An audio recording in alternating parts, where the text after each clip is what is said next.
नमस्कार दोस्तों। जब पूरी दुनिया बिटकॉइन को संदेह की निगाह से देख रहा था, कल होना हो इसका कोई भरोसा नहीं, तब एक छोटा सा पहाड़ी देश दुनिया से चुप करके बना रहा था अपना खुद का एक क्रिप्टो साम्राज्य खड़ा कर चुका है। वर्तमान में आज वो अपना क्रिप्टो साम्राज्य है। दोस्तों, उस देश का नाम है भूटान। वो देश जो जाना जाता है हैप्पीनेस इंडेक्स के लिए, आज वो देश अपने दम पर बन चुका है ग्लोबल क्रिप्टो पावर हाउस का एक बहुत बड़ा हिस्सा, बिना किसी थर्ड पार्टी कंट्रीज के हेल्प लिए, बिना अपने दम पर इसने वो कर दिखाया है। भूटान दोस्तों वो देश है जिसको ढूंढना मैप में काफ़ी मुश्किल होता है। चलिए मैं अगर आपसे पूछता हूँ कि हमारे भारत के ऐसे कौन कौन से राज्य हैं जो भूटान के साथ में अपनी सीमा स्पर्श करते हैं, क्या आप बता पाएंगे उन तमाम राज्यों के नाम? Think about it. अगर आप राइट आंसर भेज सकते हो तो वीडियो को पॉज करके आप मुझे कमेंट जरूर करिएगा। आज के इस वीडियो में हम जानेंगे कि आखिरकार कैसे भूटान ने अपनी पहाड़ियों के नीचे छुपा रखी है एक ब्लॉकचेन रिवॉल्यूशन की एक बहुत ही प्यारी सी कहानी। जानेंगे इस वीडियो में न्यूमेरिकल फैक्ट को, जियोपॉलिटिक्स को और इसका इम्पैक्ट इंडिया में नेगेटिव पड़ेगा या फिर पॉजिटिव। करते हैं इस टॉपिक पर आज हम डीप डाइव। शुरुआत करते हैं भूटान से। सो गाइस, भूटान भले ही एक छोटा देश हो बट इसकी सोच काफ़ी बड़ी है। भूटान की वर्तमान में कुल जनसंख्या है 7.8 लाख। जी हाँ, 7.8 लाख। और उसके जीडीपी है करीब 3.3 बिलियन डॉलर। और इस देश के अंदर जितनी भी बिजली का उत्पादन होता है वो होता है ग्रीन एनर्जी के माध्यम से। जितनी भी हाइड्रो पावर जितने प्लांट हैं वो इस एरिया में पॉल्यूशन नहीं करते हैं। मेरा कहने का सिंपल सा दोस्तों यहाँ पर ये है, दुनिया का इकलौता देश है जो जीडीपी से भी ज़्यादा अपने देश की खुशी के बारे में सोचता है, अपने देश की जनता के हैप्पीनेस इंडेक्स के बारे में सोचता है, अपनी ग्रोस नेशनल हैप्पीनेस को इसने हमेशा प्राथमिकता देता है। अभी हाल ही में ना ग्लोबल हंगर इंडेक्स रिपोर्ट आई थी। सोचिए, इंडिया में उसकी रैंक काफ़ी डाउन हुई है, जबकि हमसे भी काफ़ी पिछड़े हुए देश हैं जहाँ पे ग्लोबल हंगर इंडेक्स में उनकी रैंक हमसे काफ़ी अच्छी है। थिंक अबाउट इट, विचार जरूर करिएगा आखिरकार ऐसा क्या हो रहा है। क्या हम लोग विश्व गुरु बन चुके हैं और बहुत ही जल्द हम चौथी सबसे बड़ी अर्थव्यवस्था बनने वाले हैं? क्या यहाँ पर हर इंसान भरपेट खाना खा पा रहा है? Think about it. चलिए मैं आता हूँ वापस टॉपिक की तरफ।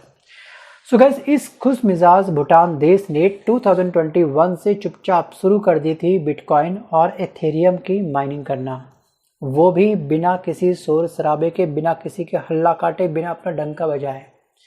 अमेरिकी फर्म दोस्तों एक फोर्ब्स है, फोर्ब्स ने अपनी एक रिपोर्ट पब्लिश करी थी 2023 की रिपोर्ट के मुताबिक भूटान ने $100 मिलियन से भी ज़्यादा का निवेश किया था बिटकॉइन और अन्य क्रिप्टो में। इसके अलावा दोस्तों जो बिटडीर टेक्नोलॉजी है जो सिंगापुर पर आधारित है, इसके साथ मिल करके इसने अपने कई माइनिंग ऑपरेशन भी चलाए हैं। देखिए, बिटकॉइन की ना माइनिंग होती है, ध्यान रखिएगा, इस माइनिंग के अंतर्गत एक बहुत बड़ी मात्रा में बिजली लगती है और हाइड्रो पावर में जनरेटेड सस्ती बिजली का इस्तेमाल करके इस भूटान ने माइनिंग कॉस्ट को काफ़ी बेहद कम कर दिया है। देखिए आप समझिएगा, अभी हाल ही में आपको पता होगा कि किस तरह से डोनाल्ड ट्रंप ने, जो अमेरिका के राष्ट्रपति है, उन्होंने एप्पल कंपनी के सीईओ टिम कुक को एक धमकी दी थी कि आप भाई आखिरकार इंडिया के अंदर जो उत्तर प्रदेश है वहाँ पर आप अपने ये एप्पल कंपनी की मैन्युफैक्चरिंग क्यों करते हो, जा करके वहाँ आप अपना प्लांट क्यों स्थापित कर रहे हो, क्यों उसको मैन्युफैक्चरिंग हब बना रहे हो, वहाँ पर शट डाउन करो। आप अमेरिका की कंपनी हो तो अमेरिका के अंदर अपनी मैन्युफैक्चरिंग स्टार्ट करो, वहाँ पे स्टार्ट नहीं करोगे। सोचिए, एप्पल कंपनी के सीईओ को उसने क्या दिया, धमकी दी। तो एप्पल कंपनी का सिंपल कहना ये था कि मुझे वहाँ पे लेबर काफ़ी सस्ती बढ़ जाती है, जहाँ मुझे लेबर सस्ती पड़ेगी वहाँ मैं अपने प्लांट को स्थापित करूँगा। वैसे यहाँ पर जिस देश के पास में बिजली काफ़ी सस्ती मिलेगी उसी देश के अंदर माइनिंग बड़ी आसानी से हो सकती है, क्योंकि बिटकॉइन की एक एक ट्रांजैक्शन के पीछे बहुत बड़ी बिजली की खपत होती है। बिटकॉइन आप बाय करोगे, यहाँ से वहाँ सेल करोगे, कुछ भी करोगे, बिजली का अथाह इस्तेमाल होता है। मैं बात कर रहा हूँ अथाह इस्तेमाल होता है। और यहाँ पर जो बिटकॉइन होता है वो काफ़ी सिक्योर होता है, क्योंकि ये काफ़ी मल्टी लेयर में इसकी हर जो कॉइनिंग होती है काफ़ी प्रोटेक्ट होती है। कोई भी हैकर अगर इस सर्वर पर अटैक करना चाहेगा तो उसकी खुद की बिजली बहुत बड़ी मात्रा में खर्च भी होगी और शायद उसको सफलता ना मिल पाए। बाकी दोस्तों आपको याद होगा कि किसी भी बैंक के सर्वर हैक हो जाते हैं, हम सुनते होंगे, किसी भी के अकाउंट बड़ी आसानी से हैक हो जाते हैं, पूरा पैसा गायब हो गया। बाकी आज के टाइम पे अलग अलग निंजा ट्रिक चल रही है हैकिंग की, उसमें मैं भी बात बिल्कुल नहीं करने वाला हूँ, वो आपको अच्छे से पता ही होगा। यानी कि हम कह सकते हैं कि जो ये ट्रांजैक्शन होती है क्रिप्टो की या फिर इसकी जो माइनिंग होती है, ये एक कंप्यूटर जो होता है इसका बना हुआ, ये बहुत ही जटिल गणनाएँ करता है ताकि वो एक नई करेंसी को जन्म दे सके, मतलब कि उत्पन्न कर सके, नए बिटकॉइन बना सके और किसी ट्रांजैक्शन को वेरीफाई कर सके। किसी भी ट्रांजेक्शन को वेरीफाई करते समय बिजली बहुत बड़ी मात्रा में लगती है, ध्यान रखिएगा। ये प्रक्रिया हम कह सकते हैं कि बहुत ही ज़्यादा कहीं ना कहीं कंप्यूटेशनल पावर लेती है, यानी कि बहुत ज़्यादा बिजली की यहाँ पर आवश्यकता पड़ती है। क्रिप्टो माइनिंग के लिए खास तरह के कंप्यूटर की आवश्यकता पड़ती है। कंप्यूटर बहुत हैवी होनी चाहिए। जैसे आप जानते होंगे कि यहाँ पर अगर किसी को कोई गेम खेलना है, जैसे गेम आया था कुछ समय पहले, बहुत ही फेमस गेम था वो, पी के नाम से, पबजी, ठीक है। पबजी गेम में आपका जो ग्राफिक कार्ड होता है वो काफ़ी हैवी होना चाहिए। आपकी जो रैम होती है बहुत हाई होनी चाहिए, बहुत हैवी रैम चाहिए होती है उसमें। और कहते हैं कि उसमें CPU आपको काफ़ी हैवी होनी चाहिए। मतलब P3 P4 या फिर i3 i7 में आप पबजी नहीं खेल सकते हो। वैसे ही यहाँ पे क्रिप्टो माइनिंग करनी है तो आपके सर्वर में काफ़ी अधिक जान होनी चाहिए, सर्वर काफ़ी अपग्रेड होनी चाहिए, और डेली उसकी जो मेंटेनेंस होती है वो होनी चाहिए। और 24/7 दोस्तों ये बिटकॉइन के सर्वर चलते हैं। जैसे बैंक के सर्वर 24/7 काम करते हैं। आप कभी भी जाकर के किसी भी अपने ATM से कैश निकालोगे तो वो कनेक्ट हो रहा है आपके क्या बैंक के साथ में, तो वहाँ पे बैंक का सर्वर क्या आपका ऑन है, वो परमिशन देता है ATM की, आप कैश निकाल लो। सोचिए, वैसे ही यहाँ पर बिजली की खपत बहुत ज़्यादा होती है। कहने का मैं सिंपल सा अर्थ यहाँ पर ये है। अब यहाँ पर एक एग्जाम्पल आप और ले सकते हैं कि एक बिटकॉइन को माइन करने में, ठीक है, बनाने में या उसकी खुदाई करने में औसतन 1,43,000 किलोवाट पर आवर बिजली लगती है, जो एक सामान्य भारतीय परिवार की 13 साल की बिजली खपत के कह सकते हैं बिल्कुल इक्विवेलेंट है, उसके बराबर है। इतनी बिजली लगती है। आप सोचो कि मैं 200-500 रुपये की बिटकॉइन परचेस कर लूँगा, नहीं, यहाँ चलती है डील दोस्तों कई करोड़ों में, बिटकॉइन का कई लाखों में पहुँच जाता है इसका प्राइस। मतलब कि एक सोचिए बिटकॉइन माइन करने में अगर इतनी बिजली की खपत हो रही, सोचिए एक बिटकॉइन की वैल्यू कहाँ से कहाँ पहुँच जाती है। सिंपल सा, बिजली का बिल तगड़ा आएगा, हार्डवेयर का खर्च बहुत तगड़ा होता है इसमें। इसलिए जो देश बिजली देते हैं, जैसे कि आपका चीन हो गया, सस्ती बिजली प्रोवाइड करता है ये बिटकॉइन की कंपनियों को, आप हमारे देश में आप अपना प्लांट स्थापित कर लो। इसके अलावा एक ईरान भी है, रूस भी है, और पहले एक्चुअली कजाकिस्तान भी होता था। वहाँ पे माइनिंग फर्म बहुत तगड़ी मात्रा में स्थापित भी हुई थी, बहुत बड़ी संख्या में स्थापित हुई थी। अब कजाकिस्तान में थोड़ा सा सिक्योरिटी कम है तो फिलहाल वहाँ से फर्म मूव कर चुकी हैं अन्य देशों के अंदर। और अब नंबर आ चुका है भूटान का।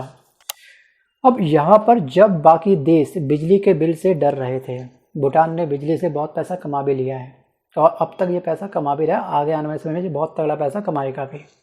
देखिए, जो भूटान है ना, भूटान की जो क्रिप्टो ताकत है वो काफ़ी अधिक है। मतलब कि भूटान की हाइड्रो पावर कैपेसिटी है कम से कम 2300 मेगावाट, और इसके देश में जो जनसंख्या रहती है बहुत ही कम रहती है जनसंख्या इसकी। तो इसके देश की जनसंख्या जो खपत है, ज़रूरत है, वो मात्र है कितनी, 500 मेगावाट। सोचिए 500 मेगावाट आवश्यकता है, बट ये भूटान जनरेट कर सकता है 2300 मेगावाट की बिजली। बाकी बिजली बची कितनी है सोचिए, वो इसका इस्तेमाल करेगा वहाँ पर माइनिंग के लिए, क्रिप्टो के माइनिंग के लिए। और जो भूटान की सरकार है ना, अपने देश को मजबूत बनाने के लिए दिन प्रतिदिन बहुत ही प्यारे प्यारे कदम उठाती जा रही है। जैसे बिटकॉइन में दोस्तों काफ़ी सारी कंपनियां, जैसे आपकी कॉइनबेस हो गई या फिर ब्लॉकफाई हो गई, इन सभी प्लेटफॉर्म पर भूटान की सरकार ने अपने करोड़ों रुपए इन्वेस्ट कर डाले हैं। और जितने भी क्रिप्टो स्टार्टअप हैं उसके भी स्टेक अब खरीदने भूटान ने शुरू कर दिए हैं। मतलब कि जिस देश को मैप में ढूंढना काफ़ी मुश्किल हुआ करता था, आज वो देश चुपचाप बिना हल्ला मचाए अदर देशों के ऊपर अपना डंका बजा रहा है। देखिए, यूएस में क्रिप्टो बैंकिंग से जुड़ी गतिविधियों में इसने अब भाग लेना शुरू कर दिया है। मतलब कि भूटान सिर्फ माइनिंग ही नहीं कर रहा है, वर्तमान समय में हम कह सकते हैं कि पूरी क्रिप्टो इकोनॉमी में पैसा लगा रहा है और सब कुछ चुपचाप कर रहा है। मतलब कि इसने दुनिया को बीते कल के दिन हैरान कर दिया है। जब से ये न्यूज़ सामने आई है ना, ये न्यूज़ एक्चुअली न्यूयॉर्क टाइम्स में आ रखी है, ब्लूमबर्ग में छपी है और CNBC में भी छप रखी है। तमाम सभी न्यूज़ एजेंसी ने क्या कहा, सबने ये कहा कि crypto happiest kingdom is Bhutan. सोचिए, एक और अमेरिका में कुछ समय पहले आपको याद होगा कि एक तरफ अमेरिका में रेगुलेशन एक्ट आया था एक, उसके डर से कंपनियां वहाँ पे काफ़ी बंद हो रही थी। दूसरी तरफ भूटान बिना किसी डर के बना रहा क्रिप्टो एम्पायर तैयार करने को लेकर के। मतलब लगातार इसने ईंट पे ईंट अपनी जोड़ता रहा और पूरा एम्पायर इसने खड़ा कर दिया। अब बात करते हैं कि आखिरकार क्या भारत को कुछ सीखना चाहिए भूटान से। क्या इंडिया और भूटान मिल करके इस क्रिप्टो एम्पायर को कई मंजिला खड़ा कर सकते हैं क्या? एक्चुअली भारत ने भूटान को हाइड्रो इलेक्ट्रिसिटी का सबसे बड़ा खरीदार माना है, और अब भारत में भी क्रिप्टो माइनिंग के लिए जो हमारे नॉर्थ ईस्ट के जो राज्य हैं ना, उन राज्यों के अंदर हमें अपने पावर प्रोजेक्ट को और भी अधिक स्पीड से रन कर देना चाहिए। और हमारी सरकार ने भी नॉर्थ ईस्ट के राज्यों में जो हमारे पावर प्रोजेक्ट पेंडिंग चल रहे थे उन सभी फाइलों पे साइन कर दिया, और पावर प्रोजेक्ट हमारे यहाँ पे बनने अब शुरू हो चुके हैं। मतलब हमने भूटान से बहुत कुछ सीख लिया है। सही, क्या भारत भूटान मिल करके क्रिप्टो के नए साउथ एशियन हब बन सकते हैं? ये भी एक सवाल है। इस पर आपका क्या विचार है? वीडियो को पॉज करके आप मुझे कमेंट पक्का करिएगा। बट मेरा पॉइंट ऑफ व्यू है कि हाँ, क्यों नहीं। देखिए, भूटान से हमारी भारत को ये सीखने की आवश्यकता है या फिर ये सीखने की ज़रूरत है कि कैसे टेक्नोलॉजी और प्रकृति, नेचर साथ मिलकर के आर्थिक चमत्कार कर सकते हैं। बिल्कुल हो सकता है चमत्कार, डरने की आवश्यकता नहीं है, बट हमको रहना लगातार रेगुलर।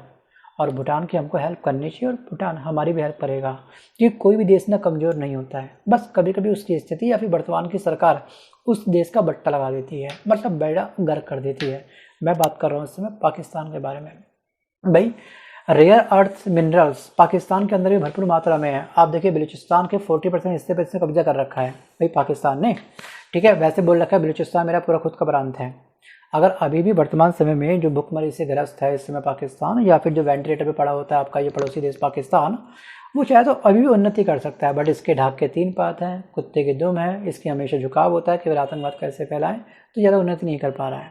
बाकी देखेंगे, क्या पता पाकिस्तान भी भूटान से कुछ सीख ले। और अब जानते हैं कि आखिरकार भूटान की क्या प्लानिंग है फ्यूचर को लेकर के। थोड़ी बहुत प्लानिंग न्यूज़ एजेंसी के माध्यम से सामने आ भी चुकी है। और आने वाले 3 सालों में ना क्रिप्टो में जो भूटान है वो 1 बिलियन की कमाई का लक्ष्य रखने वाला है। और जो Web3 इनोवेशन सेंटर होता है वो स्थापित करने की भूटान की योजना है। और जो लोकल ब्लॉकचेन डेवलपर होते हैं ये तैयार करना इसका मेन मोटो है। सोचिए कितनी अच्छी प्लानिंग ये कर चुका है। और भूटान के 2025 में डिजिटल लिटरेसी दर बढ़ करके वर्तमान समय में 94% हो चुकी है। देखिए, क्या आपने कभी सोचा था कि एक शांत और एक पहाड़ी देश जो ज़्यादातर लोग मैप पर ढूंढ नहीं पाते थे जिसको, वो कभी दुनिया का क्रिप्टो लीजेंड बन जाएगा? सोचिए, भूटान ने हमें ये सिखा दिया है कि साइज मैटर नहीं करता, बस किसी भी देश की सोच बड़ी होनी चाहिए, कुछ कर दिखाने की सोच होनी चाहिए। सो गाइस, आज के इस वीडियो में बस कर इतना ही। मिलता हूँ जल्द एक नए वीडियो के साथ में। बट इस पर आपका क्या विचार है? क्या सच में भारत को भी अपने हाइड्रो पावर प्रोजेक्ट को बहुत ही अधिक बढ़ा देना चाहिए? क्या हमको भी क्रिप्टो माइनिंग करना स्टार्ट कर देना चाहिए? क्या हमको भी क्रिप्टो एम्पायर अपना खड़ा करना चाहिए? वीडियो को पॉज करके डेप्थ में सोचिएगा, डीप डाइव करिएगा, उसके बाद ही आप मुझे कमेंट करिएगा। मिलता हूँ जल्द एक नए वीडियो के साथ, तब तक के लिए धन्यवाद।